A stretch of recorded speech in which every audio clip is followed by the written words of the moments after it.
les samouraïs ont bénéficié de l'une des meilleures campagnes de marketing de l'histoire. Ils ont vendu au monde cette image de guerrier intouchable, lié par l'honneur, planant au-dessus de la folie des simples mortels. Mais une fois que l'on dépasse l'armure brillante et les sabres impressionnants, on découvre un règlement qui semble avoir été écrit par des fous, des farceurs et des gens tout simplement bizarres. Aujourd'hui, nous révélons 33 des règles et rituels les plus stupides, les plus absurdes et carrément déroutants, qui régissaient les guerriers les plus légendaires du Japon. La vérité est bien plus ridicule que ce qu'on vous a raconté. 1. D'accord. Imaginez une présentation décisive dans une salle de conseil du Japon féodal. Un type se lève et dit « Messieurs, l'avenir de la défense militaire, c'est un ballon de combat tactique. » C'est la seule façon d'expliquer l'existence du Horo. Il s'agissait d'un immense sac de soie, comme une décoration de fête dégonflée, qu'un samouraï portait sur le dos. L'idée soi-disant « géniale » était que, lorsqu'il lançait son cheval au combat, le vent le gonflerait, créant un airbag personnel pour dévier les flèches. Mais en réalité, cela transformait les guerriers les plus redoutés du Japon en cibles géantes, maladroites et vivement colorées. Au lieu d'être un symbole de terreur, on devenait un bourdon gonflable en colère qui vacillait à travers le champ de bataille. C'était une déclaration de mode qui criait « Hé, archer, regardez-moi, je suis le type au gigantesque manteau bouffant ». Le créateur aurait dû être obligé d'en porter un lors de sa prochaine évaluation professionnelle. Ce n'était pas seulement stupide, c'était une stupidité élaborée et tape à l'œil. 2. On pourrait penser que le guerrier le plus dangereux de la pièce serait aussi le plus agile. Eh bien, vous auriez totalement tort. Dans tout contexte formel, un samouraï était obligé de marcher comme un pingouin qui vient de perdre les clés de sa voiture. Tout cela à cause de leurs pantalons officiels, les hakama, qui étaient si ridiculement longs et contraignants qu'ils rendaient en des pas normaux physiquement impossibles. Le résultat était une démarche lente, maladroite et traînante. Cela était censé paraître gracieux et digne. Au lieu de cela, cela donnait aux hommes les plus mortels du Japon l'allure de tout petits essayant de marcher dans le pantalon de leur père. Imaginez un guerrier entraîné à expédier un homme en quelques secondes, mais à qui il faut 5 minutes rien que pour traverser une pièce sans trébucher sur ses propres vêtements. L'homme le plus dangereux du Japon pouvait être vaincu par un simple escalier. C'était le sacrifice ultime de la fonctionnalité au profit d'une absurdité haute couture. 3. Oubliez les filtres de beauté d'Instagram. Les samouraïs avaient une manière bien plus permanente et terrifiante d'être beaux. Ils ont regardé un magnifique sourire aux dents blanches et nacrées et ont collectivement décidé « faisons exactement l'inverse ». C'était l'ohaguro, la pratique consistant à noircir délibérément ses dents. Pour obtenir cet aspect cauchemardesque, ils utilisaient une mixture répugnante de limaille de fer et d'épices qui, paraît-il, sentait et avait le goût d'un incendie chimique. Pourquoi? Parce qu'un sourire d'un noir profond était considéré comme le summum du raffinement. C'était un engagement esthétique qui criait en permanence « J'ai fait de terribles choix de vie, mais je m'y tiens ». C'est comme se faire tatouer le visage, mais pour la bouche, en s'assurant de ne jamais être engagé pour une publicité de dentifrice de toute sa vie. 4. Comment les samouraïs gardaient-ils leurs chignons élaborés et huilés impeccables? En rejetant le concept même de confort. Ils ne dormaient pas sur des oreillers doux et moelleux. Oh non, ce serait trop logique. À la place, ils reposaient leur nuque sur un takamakura, qui était essentiellement un petit bloc de bois décoratif avec un minuscule coussin au-dessus. C'est moins un oreiller qu'un appareil personnel de torture pour la nuque. Le but entier était de surélever la tête afin que la précieuse coiffure ne touche rien et ne soit pas abîmée. C'est l'équivalent historique de dormir bien droit sur une chaise pour ne pas gâcher sa coiffure le jour de la photo, sauf qu'ils le faisaient chaque nuit. Ils donnaient la priorité à leur coiffure plutôt qu'au besoin humain fondamental de, vous savez, ne pas se réveiller avec un torticolis paralysant. Voilà un véritable dévouement à la mode. 5. Le programme d'entraînement d'un samouraï était brutal. Maîtriser le sabre, le tir à l'arc, la stratégie de combat et l'art floral. Je ne plaisante pas. L'art délicat de l'ikebana était une compétence obligatoire pour ces guerriers endurcis. Les mêmes mains capables de saisir un katana devaient délicatement tailler un chrysanthème afin d'atteindre une harmonie esthétique parfaite. Pouvez-vous imaginer l'instructeur? Non, Toshiro. Le placement de cette fleur de cerisier révèle une hésitation émotionnelle. À terre pour 50 pompes, puis médite sur la beauté éphémère du lotus. C'est un paradoxe ahurissant. Pour devenir le tueur ultime, il fallait d'abord prouver que l'on pouvait rendre un vase de fleurs vraiment, vraiment magnifique.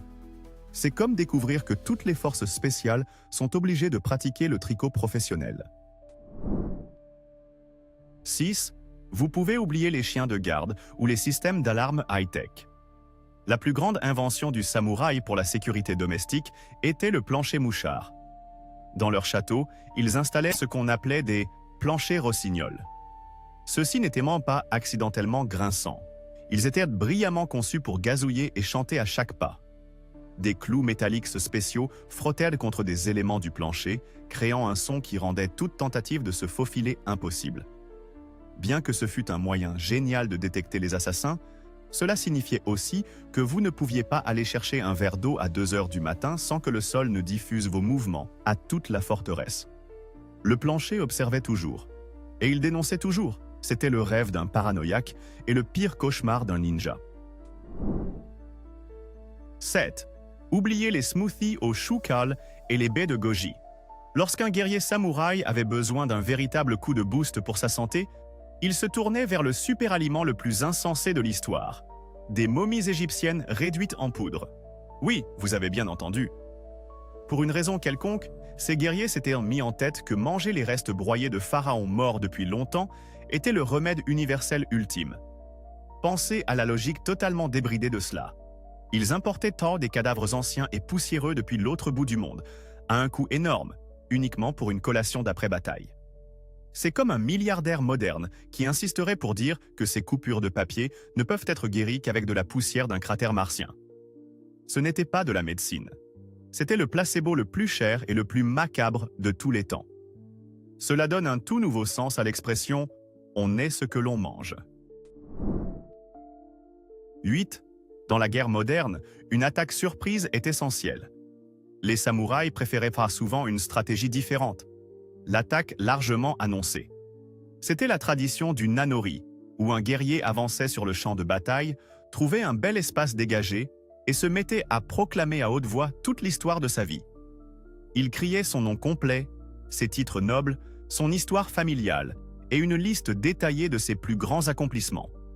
Pendant ce temps, l'armée ennemie restait là, tenant ses arcs, complètement déconcertée. C'était l'équivalent médiéval d'interrompre une fusillade pour lire à voix haute l'intégralité de son profil LinkedIn. C'était censé être honorable, mais en réalité, c'était une tactique suicidairement mauvaise qui transformait un guerrier redoutable en la cible la plus facile et la plus immobile du monde. 9. Si vous pensiez que faire des cadeaux pendant les fêtes était stressant, essayez de le faire en tant que samouraï.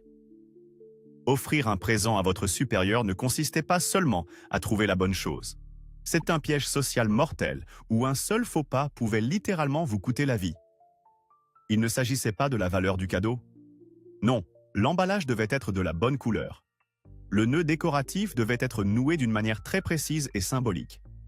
Vous deviez le présenter avec la posture correcte, au bon moment de la journée, tout en récitant probablement un poème sur le changement des saisons.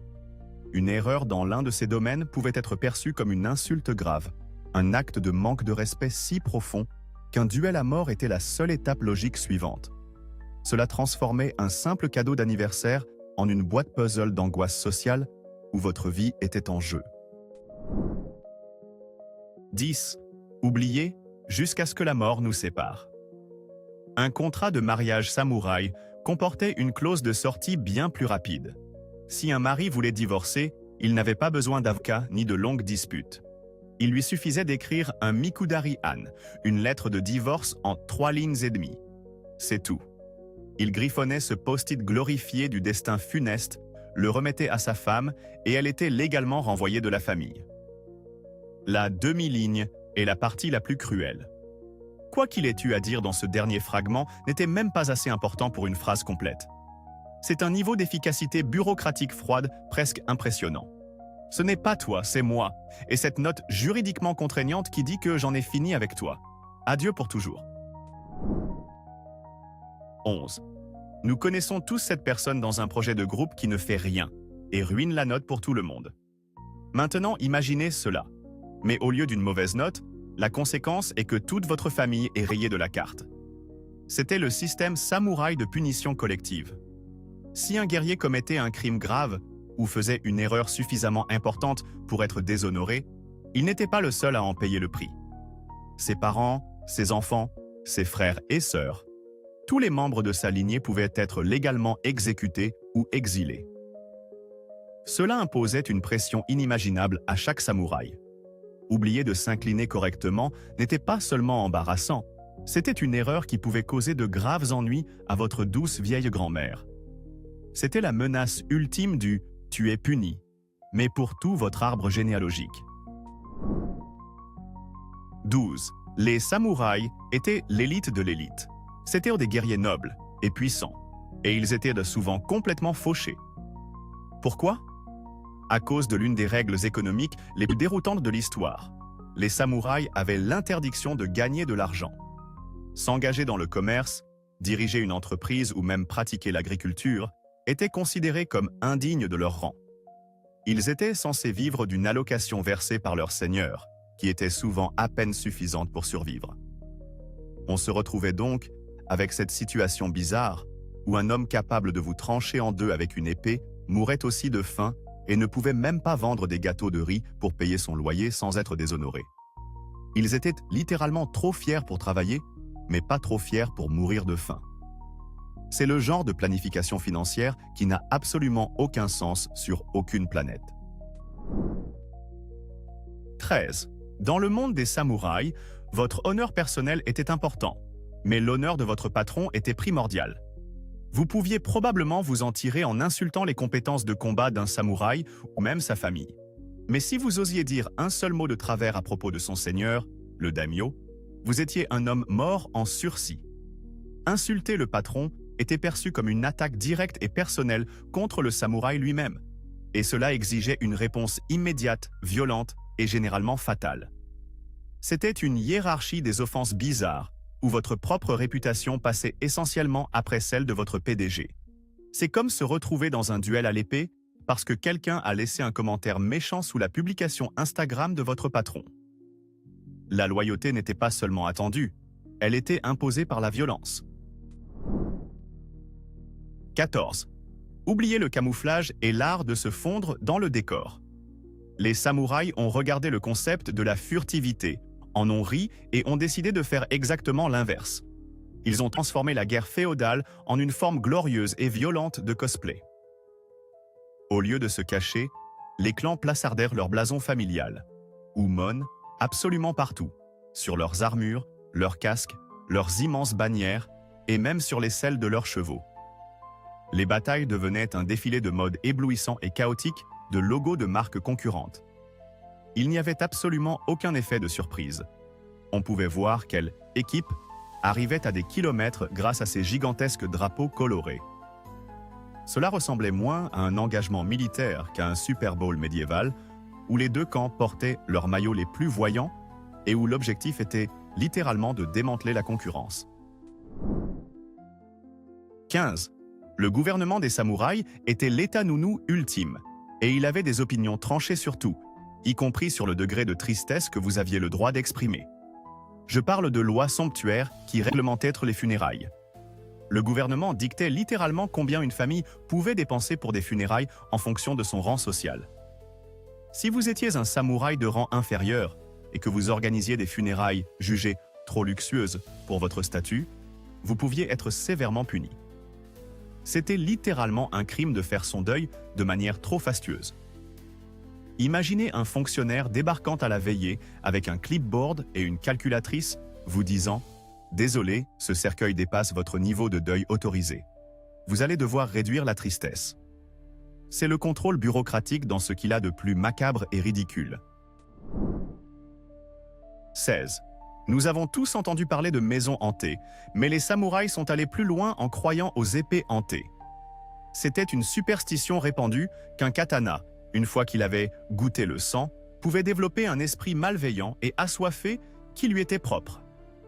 Cette présence fantomatique pousserait supposément son propriétaire vers toujours plus de violence, le contraignant à combattre et à tuer simplement pour satisfaire la faim surnaturelle de la lame. C'est l'excuse la plus pratique de l'histoire pour être un maniaque violent. Désolé, monsieur l'agent, je ne voulais pas déclencher cette bagarre de bar, mais mon épée avait un peu soif. C'est blâmer vos propres problèmes de colère sur vos couverts possédés, portant « le diable m'a poussé à le faire » à un tout nouveau niveau, beaucoup plus tranchant. 17. La coiffure emblématique des samouraïs, le chant mage, paraît incroyablement cool et sérieuse dans les films. Mais soyons brutalement honnêtes sur ce que c'était vraiment. Un comb-over, obligatoire, moite et partiellement rasé. Le but n'était pas la mode, c'était une question de fonction pure et inconfortable. Les samouraïs se rasaient le sommet du crâne pour réduire la chaleur intense et les démangeaisons provoquées par le port d'un casque lourd toute la journée. Ensuite, ils laissaient pousser les cheveux sur les côtés, les enduisaient d'huile et les repliaient vers l'avant en une petite queue étrange posée sur leur crâne chauve. C'était un mélange bizarre de calvitie agressive et d'une minuscule queue de cheval tristounette. Cette coiffure criait « Je suis prêt pour la bataille, mais je me soucie aussi profondément d'une bonne ventilation du casque. » C'était le symbole ultime du statut de guerrier qui se trouvait aussi être l'une des coupes de cheveux les plus étranges jamais inventées par l'homme. 18. Le masque de combat des samouraïs, ou menyo, était un chef-d'œuvre de guerre psychologique, conçu pour ressembler à un démon grondant sorti de vos pires cauchemars. Il était destiné à inspirer une terreur pure dans le cœur de leurs ennemis. Il n'y avait qu'un minuscule problème insignifiant.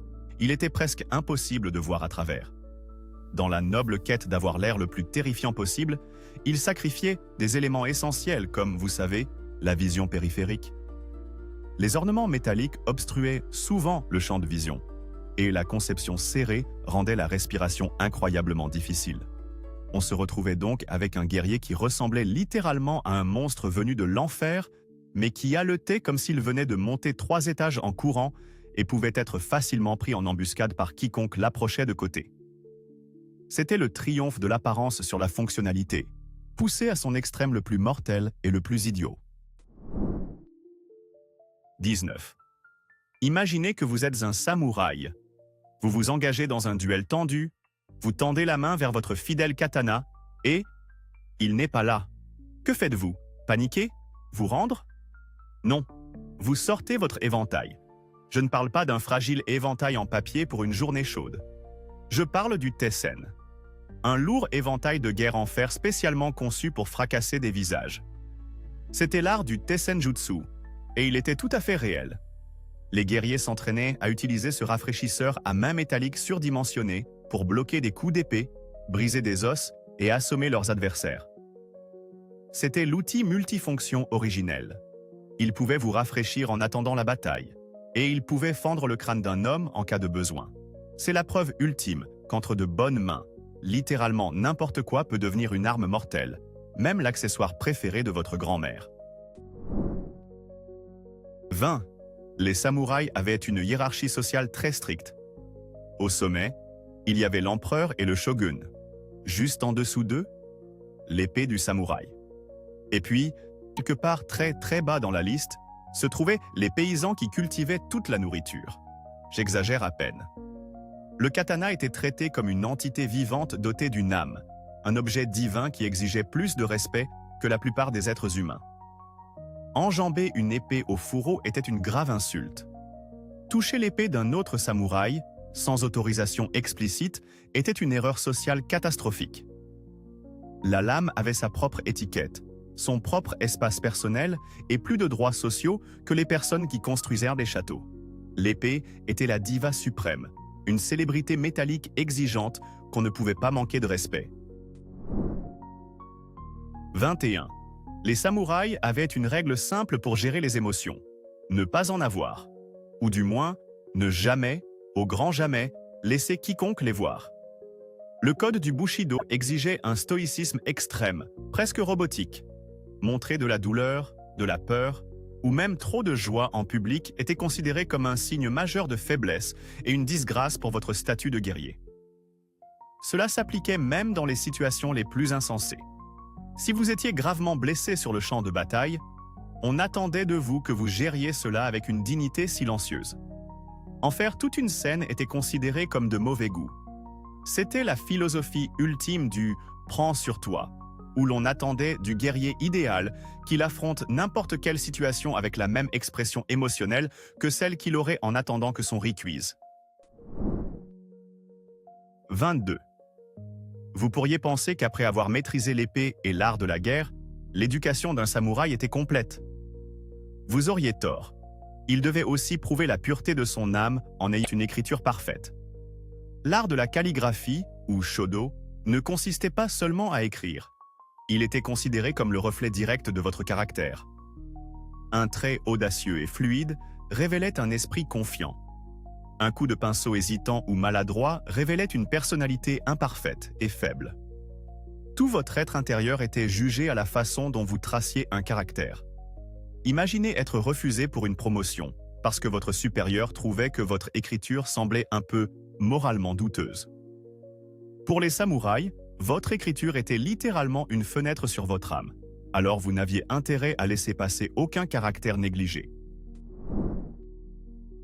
23. Juste au moment où vous pensiez que la liste des loisirs délicats, obligatoires du samouraï était complète, voici le jeu de l'encens.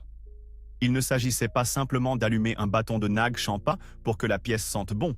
C'était le kodo, la voie de l'encens, un jeu incroyablement complexe et raffiné de, sentir des choses. Les participants recevaient des échantillons de bois aromatiques rares et coûteux, et ils devaient les identifier uniquement par l'odeur. C'était une compétition intellectuelle et sensorielle traitée avec le plus grand sérieux. Ce sont les mêmes guerriers entraînés au combat brutal, désormais assis tranquillement dans une pièce, réfléchissant profondément à savoir s'ils sentent du bois de santal ou une note de bois d'aloès. C'est un autre grand paradoxe de l'histoire, tueur à temps partiel, critique de parfum à plein temps. Ye 24. De toutes les créatures mythiques du folklore japonais, aucune n'est peut-être plus bizarre que le kappa. Il était décrit comme une sorte d'hybride entre une tortue, un canard et un gobelin, avec un bol rempli d'eau sur la tête. Et les samouraïs, comme tous les autres au Japon, en étaient terrifiés.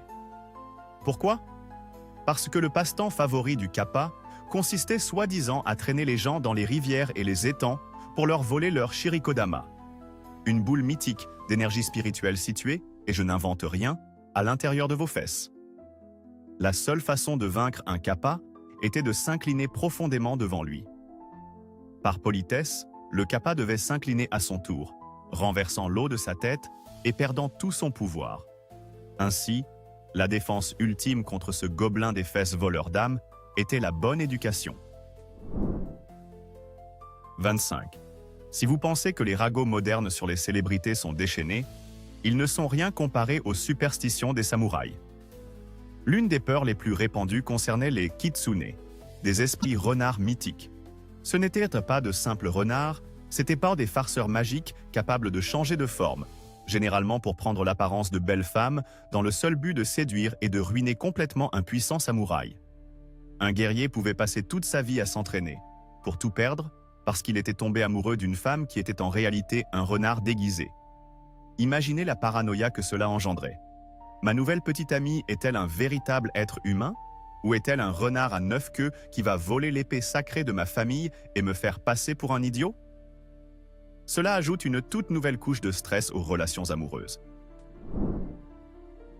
26. Les samouraïs vivaient par l'épée, mais ils étaient aussi terrifiés par leur propre parapluie. Selon le folklore japonais, lorsqu'un objet domestique ordinaire atteignait son 100e anniversaire, il pouvait prendre vie et devenir un esprit appelé Tsukumogami. Cela signifiait que votre vieux parapluie en papier oublié dans un coin pouvait soudainement faire pousser un œil et une jambe et sautiller dans votre maison, cherchant peut-être à se venger d'années de négligence. Il en allait de même pour les vieilles sandales, les lanternes et les instruments de musique. Ainsi, en plus de s'inquiéter des ninjas et des clans rivaux, un samouraï devait aussi se méfier de ses propres meubles anciens susceptibles de déclencher une rébellion. Cela donne un tout nouveau sens au grand ménage de printemps. 27. Nous savons tous que la règle du pas de chaussures à l'intérieur et courante au Japon, mais les samouraïs portèrent le concept des sols propres à un niveau spirituel. Il ne s'agissait pas seulement d'éviter de faire entrer de la boue, il s'agissait de ne pas introduire l'impureté du monde extérieur dans un espace intérieur sacré. Le sol à l'extérieur était considéré comme chaotique et sale, à la fois littéralement et spirituellement. La maison d'un samouraï était un sanctuaire d'ordre. Ainsi, si un invité oubliait d'enlever ses sandales, ce n'était pas simplement une maladresse, c'était un profond acte de manque de respect, comme entrer dans une église et cracher par terre. C'était une faute sociale si importante qu'elle pouvait endommager les relations et l'honneur, tout cela à cause de chaussures sales. 28. Oubliez les duels à l'épée. Le véritable champ de bataille intellectuel des samouraïs était la poésie. Plus précisément, une forme de poésie collaborative appelée renga. C'était un jeu où une personne écrivait les 3 premiers vers d'un poème, puis une autre devait ajouter les 2 vers suivants, et ainsi de suite, créant un long poème en chaîne. Mais c'était aussi une compétition féroce. Votre contribution devait être ingénieuse, respecter des règles complexes et se relier harmonieusement au vers précédent. Un vers maladroit ou sans inspiration vous couvrait de honte devant vos pairs.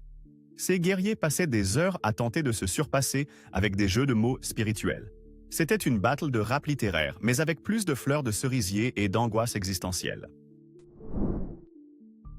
29. Dans le Japon féodal, il n'y avait pas que les personnes qui pouvaient être samouraïs. Parfois, un titre et une allocation étaient accordés à un col de montagne ou à une rivière. Il s'agissait d'une pratique consistant à attribuer un rang et un revenu à des lieux stratégiques importants, comme s'il s'agissait d'un vassal humain. Le seigneur local était alors responsable de la gestion de ce site samouraï en utilisant les fonds pour son entretien. On pouvait donc se retrouver dans une situation où, sur le papier, un guerrier légendaire comme Miyamoto Musashi avait le même statut social qu'un rocher particulièrement important. C'est un niveau de bureaucratie si étrange qu'il en devient presque beau, un monde où même les objets inanimés pouvaient gravir les échelons. Honte. Les samouraïs étaient non des maîtres de la guerre, mais leur compréhension de la médecine pouvait être discutable. L'un des remèdes les plus populaires contre une variété de maux était la vésicule biliaire d'ours. Oui, la bile séchée d'un ours était considérée comme un remède miracle contre tout, des maux d'estomac aux fièvres. Cette substance était incroyablement chère et très recherchée. Les guerriers emportaient de petites bourses avec eux, prêts à en râper un peu et à l'avaler avec de l'eau au premier signe de problème. Bien que la science moderne ait découvert certaines propriétés médicinales réelles dans la bile d'ours, l'idée de transporter un organe interne desséché comme complément de santé de prédilection est un concept véritablement délirant. 31. Lorsqu'un samouraï ne combattait pas ou n'écrivait pas de poésie, on pouvait le trouver en train de profiter d'un autre passe-temps populaire, la lutte sumo. Mais ce n'était pas qu'un simple sport, c'était un événement religieux et militaire. Les premiers combats de sumo étaient souvent brutaux, sans aucune retenue, et conçus comme une forme de divertissement rituel pour les dieux. De puissants seigneurs parrainaient leurs propres lutteurs géants, et les combats étaient un moyen d'afficher leur richesse et leur influence. Pour les samouraïs, c'était le sport de spectateurs par excellence, combinant force brute, rituel ancien et le simple plaisir de regarder 2 hommes énormes tenter de se projeter hors d'un cercle. 32. Les samouraïs entretenaient une relation étrange avec l'argent, mais leur relation avec la dette était encore plus étrange. Être endetté était considéré comme une source majeure de déshonneur. Cependant, comme beaucoup de samouraïs manquèrent de liquidités, ils devaient souvent emprunter à la classe marchande, qu'ils méprisaient. Cela créait une dynamique sociale bizarre où un puissant guerrier pouvait devoir une somme énorme à un humble marchand de riz. Pour sortir de cette situation déshonorante, le gouvernement émettait parfois un tokuseirei, un décret d'annulation des dettes. D'un simple trait de plume, toutes les dettes des samouraïs étaient purement et simplement effacées. C'était une carte de sortie de prison gratuite pour une mauvaise gestion financière, et cela rendait absolument furieux les marchands qui perdirent le tout. 33. Et enfin, parlons de la relation des samouraïs avec les chiens. Plus précisément, l'Akita Inu. Ces chiens magnifiques n'étaient pas seulement des animaux de compagnie. Ils étaient des symboles de statut et furent à l'origine élevés pour chasser l'ours et le sanglier aux côtés des samouraïs. Mais durant la période Edo, un shogun connu pour son amour des chiens adopta certaines des lois de protection animale les plus bizarres de l'histoire. Les gens étaient tenus de s'adresser aux chiens en utilisant un langage honorifique. Blesser un chien était passible de la peine de mort. Les chiens errants étaient nourris de riz et de poissons séchés aux frais du gouvernement. C'était une époque où un chien bénéficiait littéralement de plus de protection juridique et d'une meilleure alimentation que beaucoup de paysans humains. Pour les samouraïs, ce n'était qu'une règle étrange de plus dans un monde qui en était déjà rempli. Ainsi, des ballons de combat tactiques à la médecine à base de momies, il est clair que les samouraïs suivaient un code qui privilégiait souvent la tradition au détriment du bon sens. Ce qui m'amène à ma question pour vous. Quelle est la chose que nous faisons aujourd'hui et que les générations futures considéreront comme étant tout aussi stupide qu'un ballon de combat de samouraï? Donnez votre exemple le plus impitoyable dans les commentaires. Et si vous avez apprécié cette dose de folie historique, explosez ce bouton « J'aime » et abonnez-vous pour en voir plus.